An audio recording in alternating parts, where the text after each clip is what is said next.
Okay, so let me write it as determinant of A2, A3, B2, B3 times I hat minus determinant A1, A3, B1, B3, J hat plus A1, A2, B1, B2, K hat. Okay? And so that's the actual definition in a way that makes complete sense. But to remember this formula without too much trouble, it's much easier to think about it in these terms here. Okay, so that's a definition. And it gives you a vector. Now, as usual with definitions, the question is, what is it good for? What is the geometric meaning of this very strange operation? Why do we bother to do that?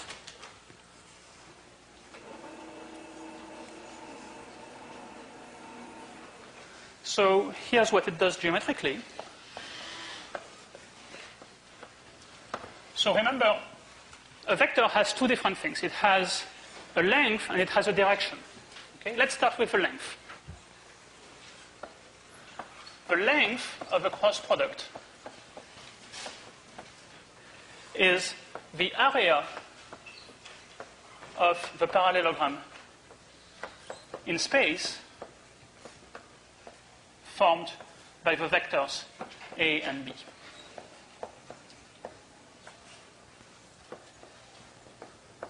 Okay?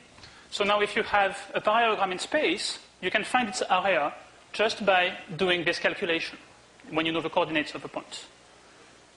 You do this calculation and then you take the length. So the length, you take this squared plus that squared, square root.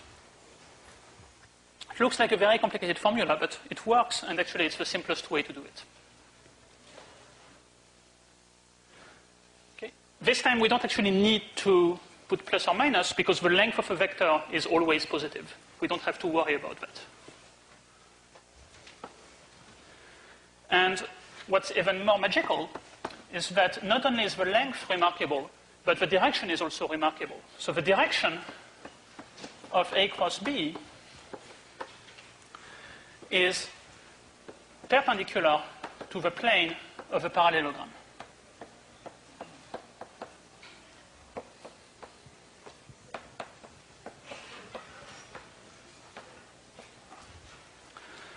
So, our two vectors A and B together they determine a plane. And what I'm telling you is that the vector A cross B will stick straight out of that plane, perpendicularly to it.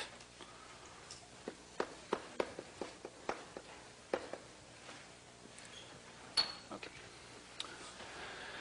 So, in fact, I have to be more precise. There's two ways that you can be perpendicular to this plane, right? You can be perpendicular pointing up or pointing down. How do I decide which? Well, there's something called the right-hand rule. Okay, so what does the right-hand rule say? Well, there's various versions of the right-hand rule depending on in which country you learn about it. In France, given the culture, you even learn about it in terms of a corkscrew and a wine bottle. But I think I'll just use the usual version here. So you take your right hand. If you're left-handed, remember to take your right hand, not the left one, the other right. Okay, and then place your hand to point in the direction of A. So let's say my right hand is going in that direction. Now, curl your fingers so that they point towards B. So here that would be kind of into the blackboard. Okay? Don't snap any bones. If it doesn't quite work, then rotate your arm so that you can actually physically do it. Then, get your thumb to stick straight out. Well, here my thumb is going to go up, and that tells me that A cross B will go up. Okay? So let me write that down while you experiment with it.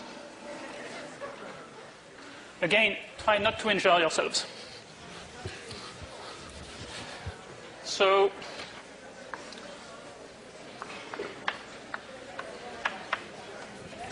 first, your right hand points parallel to vector A. Then, fingers point in the direction of B. then your thumb, when you stick it out, is going to point in the direction of A cross B. Okay? Let's do a quick example. Where's my quick example? Here. Let's take I cross J.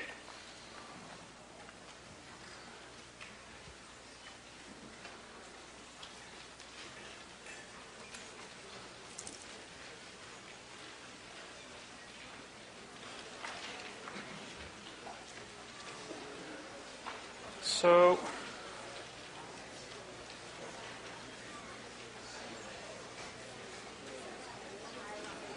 I see some of you, well, most of you have it going in the right direction.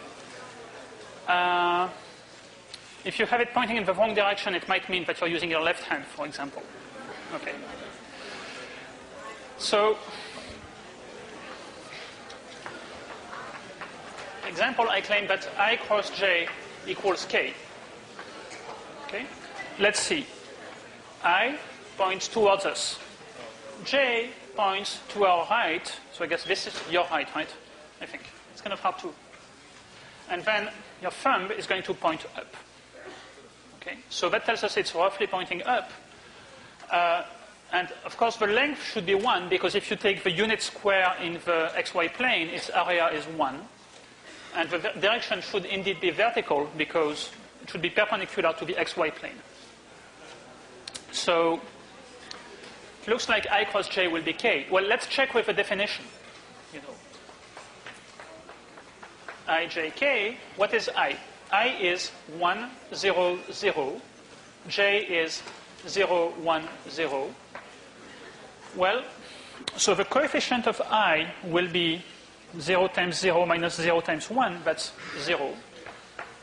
Coefficient of J will be 1 times 0 minus 0 times 0, that's 0, minus 0J, doesn't matter, but. And the coefficient of K will be 1 times 1, that's 1, minus 0 times 0, so 1K. Okay? So we do get I cross J equals K both ways. In this case, it's easier to do geometrically. If I give you more complicated vectors, probably you will actually want to do the calculation. Okay, any questions?